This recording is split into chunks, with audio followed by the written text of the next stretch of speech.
સો hi friends, કેમ છો બધા? મજામાં? સો આજે આપણે બનાવી છીએ કેલ્શિયમ લડ્ડુ. યસ, તો કેલ્શિયમ લડ્ડુ બનાવવા માટે છે અહીં મેં રાગી ફ્લાર છે એ 1 કપ લીધેલો છે. ત્યાર પછી સીડલેસ ડેટ્સ છે તેને પણ મેં તે જ કપના માપથી છે 1 કપ લીધેલા છે. 15થી 18 નંગ છે એ મેં બદામ લીધેલી છે. 2 ટીસ્પૂન છે એ સૂકું ટોપરું જે આપણે હોય છે તેનો ડ્રાય સીડ કોકોનટ પાવડર છે એ લીધેલો છે. અને 2 ટીસ્પૂન છે એ પીનટ બટર લીધેલું છે. અને ફ્લેવર માટે છે આપણે ઇન્સ્ટન્ટ કોફી પાવડર છે એ 1 ટીસ્પૂન છે એ મેં અત્યારે લીધેલો છે. તો જે લોકોને છે એને કેલ્શિયમની ડેફિશિયન્સી હોય અને ડૉક્ટરે તેમને છે એ મેડિસિન ઉપર રાખેલા હોય કે ઇન્જેક્શન છે એ એડવાઇસ કરેલા હોય તો તમે આ લડ્ડુ છે એ બનાવી અને રેફ્રિજરેટરમાં સ્ટોર કરી તેને દરરોજ જો 2 લડ્ડુ છે એ તમે કન્ઝ્યુમ કરો છો તો તમારી કેલ્શિયમની ડેફિશિયન્સી છે એ 110% છે એ પૂરી થઈ જશે અને તમારે મેડિસિન પણ નહીં લેવી પડે. તો તેના માટે છે ફર્સ્ટ ઓફ ઓલ આપણે ગેસની ફ્લેમ ઓન કરી અહીં મેં એક વેસલ છે એ રાખેલું છે. બને તો નોનસ્ટિક વેસલ છે એ આપણે લઈએ છીએ. તેની અંદર છે 2 ટીસ્પૂન અત્યારે હું ઘી એડ કરું છું કારણ કે ઘી પણ છે એ હેલ્ધી ફેટ તરીકે છે એ જોવામાં આવતું હોય છે. તો અહીં મેં ટીસ્પૂન છે એ ઘી એડ કરેલું છે. અને ત્યાર પછી 1 કપ છે રાગીના લોટ છે એને આપણે છે એ ગેસની ફ્લેમ મીડિયમ કરી અને તેને પ્રોપર રીતે છે એ શેકી લઈએ છીએ. ડ્રાય રોસ્ટ નથી કરતા પણ તેને છે શેકવાથી તેનો કલર પણ થોડોક ચેન્જ થઈ જશે, લાઇટ પિંક ઉપર આવી જશે અને તેમાં કોઈ પણ ભેજનું પ્રમાણ હોય તે પણ જતું રહેશે જેથી કરીને આપણા લડ્ડુ છે એ લાંબા સમય સુધી છે એ સારા રહેશે. તો રાગી છે એ એક સુપર ફૂડ પણ કહેવામાં આવે છે. ઇવન રાગીમાં કેલ્શિયમ, આયર્ન અને ફાઇબર ખૂબ જ સારા પ્રમાણમાં આવેલું હોય છે. રાગી ગ્લુટન ફ્રી પણ છે જેથી કરીને જો તમે રાગીને કન્ઝ્યુમ કરો છો તો તે ફાઇબર હોવાથી તે ખૂબ જ લાંબા સમય સુધી છે તમારું પેટ છે એ ફૂલ રાખે છે, લાઈક ભરેલું રાખે છે. અને રાગીને છે એ ફિંગર મિલેટ તરીકે પણ ઓળખવામાં આવે છે. અને રાગીમાં ફાઇબર હોવાથી rich in fibre, that's why digestion system પણ સારી કરે છે. ઇવન બાઉલ મુવમેન્ટ્સને પણ એ ક્લિયર રાખે છે. એટલે રાગી છે એ ખૂબ જ સારી રીતે કામ કરે છે.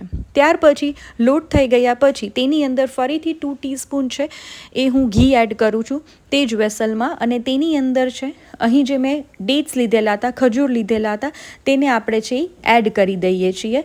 અને તેને મીડિયમ ટુ હાઈ ગેસની ફ્લેમ ઉપર છે આપણે ખજૂરને છે એ થવા દઈએ છીએ જેથી કરીને આપણા ખજૂર છે એ મિક્સ મેચ થઈ જાય અને પ્રોપર રીતે છે એ મેલ્ટ થઈ જાય જેથી કરીને તેના લડ્ડુ વાળવામાં છે આપને કન્વિનિયન્ટ રહે.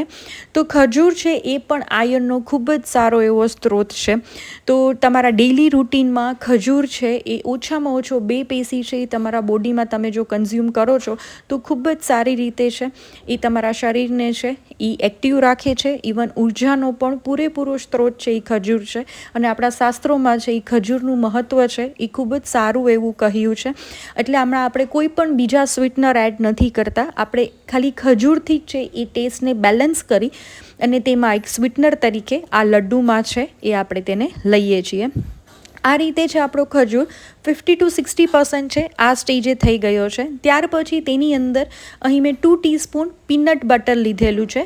અને પીનટ બટર છે એ પણ માર્કેટમાં છે એ બધી જગ્યાએ અવેલેબલ છે. અને પીનટ બટર છે એ માંડવીના દાણામાંથી જ બનતું એક બટર છે જેથી કરીને તેમાં પણ ફૂલ ઓફ પ્રોટીન આવેલું હોય છે.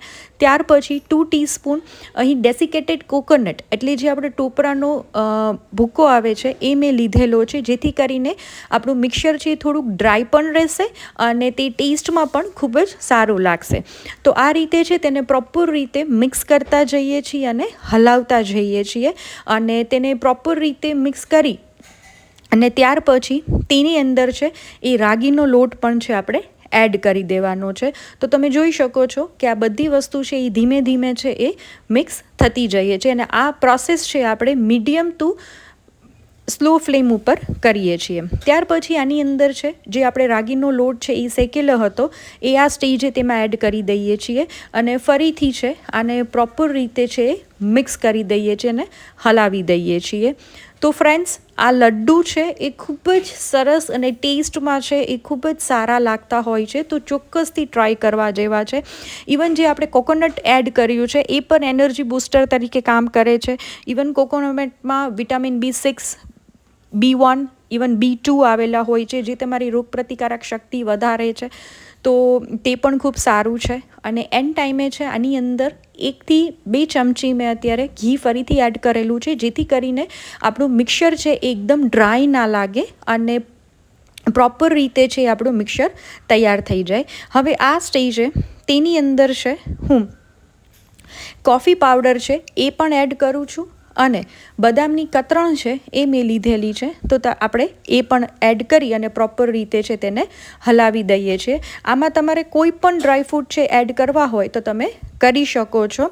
ઇવન તમારે કોઈ સીડ્સ એડ કરવા હોય તો તમે તેનો ભૂક્કો કરીને પણ કરી શકો છો. અહીં મેં કતરણ રાખેલી છે, જેથી કરીને ક્રંચ છે એ ખૂબ જ સરસ આવે. જ્યારે આપણે લડ્ડુ ખાતા હોય ત્યારે જે આપણે બાઇટ કરતા હોય ત્યારે એનો ક્રંચ છે એ સારો આવે, એના માટે મેં આ કતરણ રાખેલી છે. તો તૈયાર છે આપણા કેલ્શિયમ લડ્ડુ, અને ખૂબ જ સરસ, અને સ્વાદમાં છે એ પણ ધ બેસ્ટ. અને જે કોઈ પણને કેલ્શિયમની કમી હોય તેના માટે તો સુપર ફૂડ તરીકે ઓળખાય છે, અને રેફ્રિજરેટરમાં છે તેને 15થી 20 દિવસ માટે સ્ટોર કરી શકો છો. તો ચોક્કસથી બનાવજો અને કમેન્ટ સેક્શનમાં મને જરૂરથી જણાવજો કે તમને મારી રેસિપીઝ છે એ કેવી લાગી. And thank you for watching. આવી અવનવી રેસિપીઝ જોવા માટે મારી ચેનલને સબસ્ક્રાઈબ કરવાનું ભૂલતા નહીં.